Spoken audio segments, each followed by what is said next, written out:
Uzun PHP darsidagi 14 qism PHP'dagi post. Post o'zgartirish miqdori asosliq sonliq uchur jadvalida forumniki mahsulotning qiymati post bo'lgandan kelgan uchurlarni to'plashga ishlatildi. Umi bir sonlar gruppasi bo'lib, mazmuni HTTP post usuli orqali yo'llangan o'zgartirish miqdori nomi va qiymatidan iborat.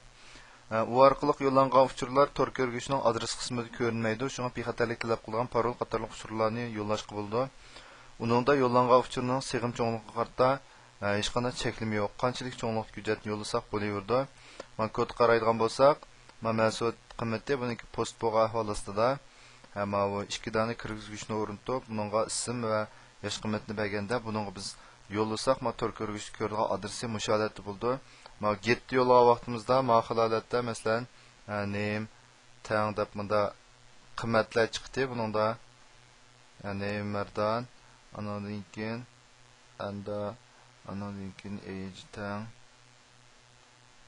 26 degandek qiymat chiqdi. Lekin ma post yo'llagan vaqtimizda bu xil qiymat chiqmaydi.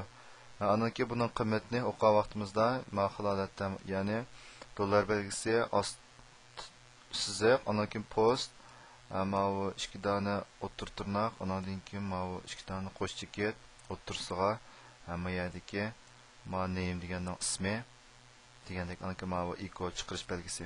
Ma requestni oldin qism darsimizda o'tdik. Mail get olsun, post olsun, mail kopiya olsun, hammasini o'qishga bo'ladi.